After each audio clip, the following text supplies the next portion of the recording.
자, 이제 구체적으로 치즈, 머랭, 두부, 소세지 이런 거 알아보기 전에 마지막으로 유화에 대해서 먼저 말씀을 드리고 제품으로 들어가겠습니다. 사실 유화는 굉장히 제한적인 용어고요. 유화라고 하는 게 물과 기름을 친하게 하는 상 아닙니다. 유화라고 하는 것은 유자가 우유할 때 유자예요. 우유처럼 만드는 게 식품에서 유화입니다.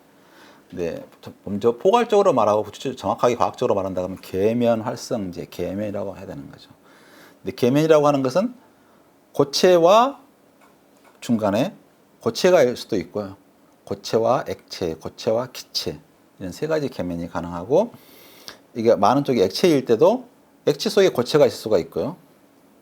분말 파우더가 들어있는 경우가 있죠. 액체의 액체 이게 이제 우리가 알고 있는 유화라고 하는 거고요. 액체에 기체가 있으면 거품이라고 하고 있고요. 기체의 기체는 서로 완전히 섞이기 때문에 존재할 수가 없고요. 기체에 물방울이 있을 수도 있고 기체에 먼지수가 있을 수가 있는 거죠. 근데 식품은 이 현상은 없고요. 식품에서 있는 것은 여기가 용매가 고체이거나 액체일 때 자체가 기체나 액체나 고체에 있는 현상을 다루고 실제로 유화라고 하는 건 보통 요것만 알고 있지만 좀 더 넓게 볼 필요가 있다. 이걸 말씀드리겠습니다. 그래서 유화제의 역할을 보면 유화제는 참 힘든 게 뭐냐 그러면 유화도 하고요. 가용화, 완전히 녹이는 것도 하고 있고 녹지 않은 걸 분산시킬 수도 있습니다. 동시에 유화를 깨는 해유화, 상반된 작용도 할 수가 있고요. 거품이 나게 할 수도 있고 거품을 끄게 할 수도 있고요. 이게 습윤, 촉촉하게 만들 수도 있고 방습, 수분을 달라붙지 않게 막아주는 역할도 합니다. 상반된 작용을 하고 있고요. 더 중요한 건 뭐냐 그러면 이렇게 계면 활성도 하지만 실제로는 유화제하고 탄수화물하고 만나는 용도가 제일 많이 씁니다. 실제로 유화제를 제일 많이 쓰고 있는 건 제빵 이런 데예요. 거기에서는 노화 방지라든가 함착 방지 이런 용도로 사실 제일 많이 쓰고 있고요. 유화제가 물과 기름을 섞는다 근데 아니요. 물 한 방울 없는 기름에다가도 쓸 수가 있습니다. 단백질에도 쓰기도 하고요. 이걸 하나하나 알아야 되니까 유화를 이해한다고 하는 것은 결국 유화 책 한 권 분량을 공부해야 될 분량이고요. 그 중에서 우리는 단백질 관련된 내용만 설명합니다.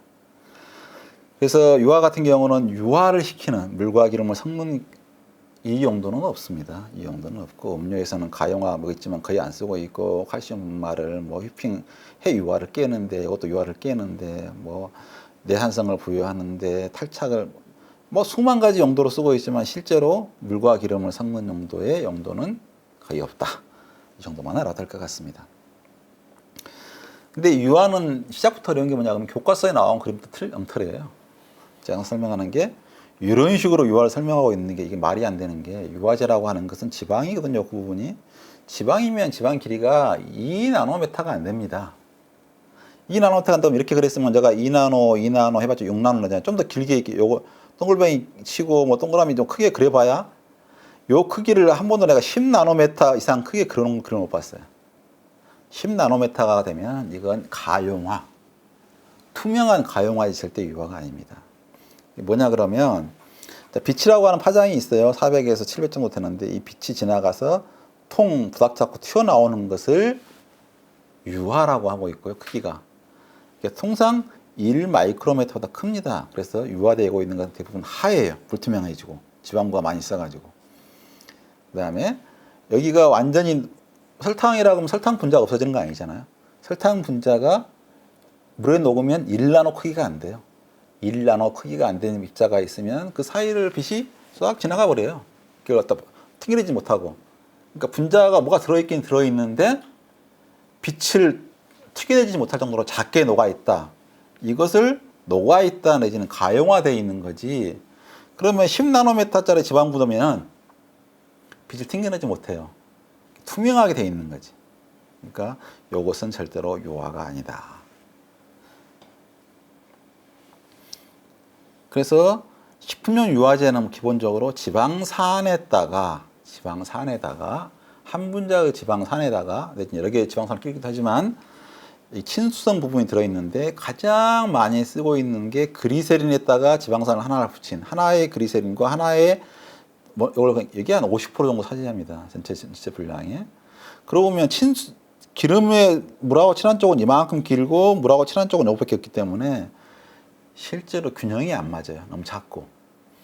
식품용 유화 자체 크기가 유화 지방구에 비해서 너무 작은 데다가 친수성이 너무 작아서 실제로 물과 기름을 섞어줄 능력은 없고요. 얘는 사실 물에 녹지도 않아요. 모노그리세라이드는. 그래서 그나마 친수성을 높여주는 건 그리세린 부분을 쭉 하나, 둘, 셋, 넷, 다섯, 여섯, 일곱, 여덟, 10개까지 늘려놓은 폴리그리세라이드, 10개짜리를 데카그리세라라고 하는데 이 정도 돼야 좀 물과 기름 섞을 정도 기능이 되고요. 솔비톨, 그러니까 글리세린에 쓰고 있는 애, 솔비톨에 쓰고 있는 거, 설탕에 쓰고 있는 거, 설탕 분자, 솔비톨, 글리세린 세 가지가 대표적인 건데 솔비톨을 약간 변액시켜주는 거, 폴리솔베이트 이런 거 정도 쓰고 있는데 대부분이 이쪽도 많이 쓰고 있지 않고요. 이쪽 좀 쓰고 있고 이런 거 같은 경우 실제로 제일 많이 쓰고 있는 건 이쪽이다. 그러다 보니까 실제로 그냥 지방의 일종으로 쓰는 경우가 많습니다. 지방 유화 같은 경우는 처음에 해놓으면 처음에 유화가 되는 경우는 있어요. 근데 우리가 제품을 하려면 며칠? 아니죠. 몇 달? 1년 정도 안정해야 되는 거죠. 멸균우유 보면은 아무것도 안 넣고 멸균 포장에다가 균질만 넣어놓으면 1년 동안 가잖아요. 근데 실제로 나머지 제품에서 유화제를 쓰면 위에 떠가지고 엉켜가지고 그냥 완전히 분리돼 버리는 경우가 대부분입니다. 그러니까 점도가 낮은 액체에다가 기름을 이렇게 유화시킨다고 하는 것은 굉장히 어려운 기술이다. 실제로 지방의 유화라고 하는 것은 크기가 1에서 6 마이크로메타, 나노메타라고 하면 1000에서 6000이기 때문에 이 나노메타 크기의 그 지방 산으로 만들어진 유화제, 식품용 유화제라고 하는 것은 이 직경의 500분의 1밖에 안 된다. 커봐야 500분의 1, 1000분의 1밖에 안 되기 때문에 1000분의 2개도 안 되는 걸로 코팅해봐야 이게 무슨 힘이 있겠어요. 실제로 단백질인 카제인 마이셀 같은 경우가 감싸 있어가지고 얘는 꽤 크죠. 풀면은 이 정도 감쌀 정도 길이는 됩니다. 단백질 하나 풀면은 이런 것들이 물론 이렇게 있지 않고 사방으로 이렇게 이런 식으로 좋고 나쁘고 이런 식으로 돼가지고 단백질이 유화를 합니다. 그래서 기본적인 성질이 물에 기름이 정반대이고 또 분자가 커지면 반대적인 성질이 있는데 자체가 단백질은 물과 기름의 중간적인 성질을 갖고 있는 경우가 많다. 친수성이 많은 부분도 있고 소수성이 많은 것도 있지만 적당히 섞여 있어서 물과 기름을 섞어주는 역할을 한다. 제가 단백질이 400개 이상 뭉쳐 있는데 어떤 부분은 친수성이 많기도 하고 어떤 부분은 친수성이 많기도 해가지고 기름 쪽에는 친수성이 많이 가고 물 쪽에는 친수성이 많이 온다. 단백질이라고 하는 게 친수성이 있는 부분, 소수성이 있는 부분이 같이 있다 보니까 얘가 기름을 감쌀 수도 있고 물을 감쌀 수도 있고 뿐만 아니라 거품, 공기도 감쌀 수가 있어요. 그래서 맥주 같은 경우에 거품이 아주 매력적이잖아요. 근데 만약에 맥주에 단백질 성분이 하나도 없으면 그런 거품이 날 수가 없어요. 그래서 거기에 있는 단백질이 조금 소량이지만 걔가 거품을 잘 공기를 감싸는 성질이 있기 때문에 걔가 거품을 감싸 가지고 안정적으로 거품을 유지시켜 주는 거죠. 그런데 만약 맥주에 조금이라도 기름 성분이 있으면 그냥 꺼져버립니다. 그러니까 단백질이라고 하는 게 공기보다는 기름을 잘 감쌀 수 있기 때문에 기름이 들어있으면 기름을 감싸고 아무것도 없을 때는 거품을 감싸버리는 거죠. 그런데 이런 유화를 할 때 중요한 게 뭐냐 그러면 여기에 뭐 물과 친한 성질을 감싸고 있다. 이것보다 훨씬 중요한 게 반발력입니다. 마이너스를 띠고 있는. 단백질 같은 경우는 아까 마이너스, 글루탐산하고 아스파르탐산 같은 그 극성 아미노산도 있고 질소가 나와 있는 플러스를 띠고 있는 그쪽도 있어가지고 반발력이 발생하는 경우가 많아요. 조건에 따라서. 그래서 단백질은 클면서 입체적으로 방해도 하지 주로 마이너스를 띠고 있지. 그래서 단백질하고 있으면 안정된 유화를 하고 있는 경우가 많습니다. 근데 취약한 게 산에 의해서 등점점을 만들어 놓으면 반발력이 무산되면서 그냥 달라붙어서 산응고가 아주 잘 일어납니다. 그래서 고기. 그러니까 우리가 고기에다가 지방에다가 물을 넣고 갈아 놓은 게 소세지라고 할 수도 있거든요. 고기 자체만 순수하게 갈 수도 있지만 거기다가 지방을 더 넣을 수도 있고 물을 더 넣을 수도 있는데 고기에 들어있는 유화제 하나도 필요 없어요. 그 고기에 있는 단백질이 풀어져 가지고 감싸 가지고 그렇게 균일한 형태의 소세지를 만들 수가 있습니다. 기본적으로. 우유 같은 경우는 우유에 고형분이 한 12% 정도 들어있는데 그중에 지방, 단백질의 80%가 카제인이라고 말하는 산에 의해서 잘 응고되는 그 카제인이고 산에 응고 안 되는 부분이 유청 단백질인데 그에 의해서 여기에 있는 지방이 다 카제인에서 충분하게 유화가 돼 있습니다. 그러니까 지방부가 세면은 한 거의 8마이크로 정도까지 큰 경우가 있어요. 그래서 균질만 한번 해주면 멸균 포장해 놓으면 1년이 가더라도 유화가 전혀 안 깨져요. 그러니까 단백질에 놀라운 유화력인 거죠. 근데 거기다가 산을 집어넣으면 응집이 금방 일어나고요. 그다음에 응유 요소에 의해서 여기를 끊어버리면 산에 들어가면 약간 시큼한 맛이 있으니까 그거 안 하려면 그냥 응유 요소를 집어넣으면 단백질이 분해 요소죠. 단백질을 끊어버리면 응고가 일어나서 치즈가 만들어지는 거죠. 그래서 아까 말씀드렸지만 거품, 그러니까 맥주의 거품은 실제로 여기 볼이라든가 여기 들어있는 단백질이 보통 기름이 있으면 기름을 갖다가 꽉 감쌀 텐데 기름을 감싸지 못하고 공기를 감싸가지고 이렇게 미세한 거품이 일어난다. 그래서 머랭 만들 때, 뭐 마카롱을 만들든 뭐 온갖 제과 제품 만들든 할 때 단백질을 넣고 휘핑해주면 거품이 난다. 아이스 생크림 넣고 휘핑하면 이렇게 원래 액체인 생크림이 고체인 형태 되잖아요. 그것도 거품이 일어난다. 아이스크림도 기본적으로는 절반이 바람이에요. 바람을 어떻게 잘 감쌀 거냐 하는 게 아이스크림이죠. 거품이 워낙 잘 나니까 실제 공정에서 문제가 돼요. 액체가 있어야 펌핑이 되는데 거품이 있으면 펌핑이 안 되거든요.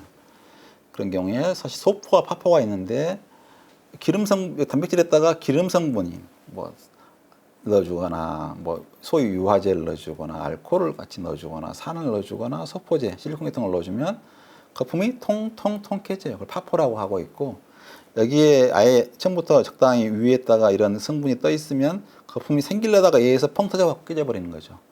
예를 소포작용. 거품이 안 생기게 한다, 소포제. 생긴 거품을 깬다, 파포. 이렇게 하죠. 그래서 녹지 않은 아이스크림 만들어라 그러면 뭐 대단하게 어려운 것처럼 보이지만 녹지 않은 아이스크림 많이 볼 수 있습니다. 이런 제품 같은 경우는 지금인 정도면 녹겠네요.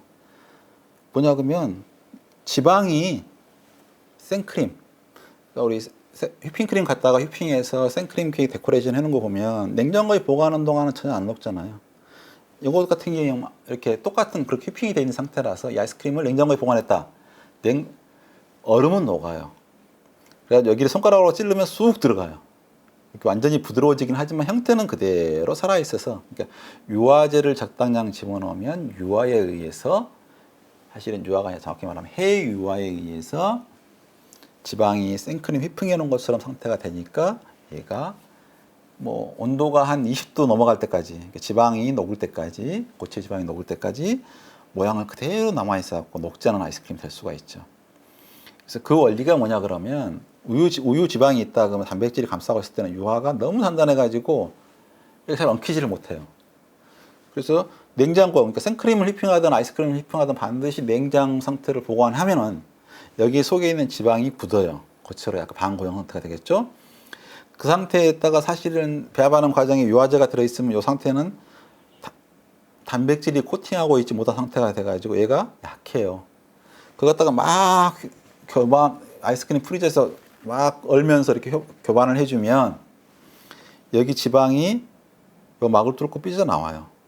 삐져나온 지방끼리 서로 엉켜 있고 굳어 있으면 얘가 이렇게 네트워크를 형성해서 얘가 이 중간에 공기를 붙잡고 얼음이 서로 있던 게 녹더라도 이 형태가 녹아서 이 지방이 녹아서 이 형태가 녹기 전까지는 그대로 유지가 되는 거죠.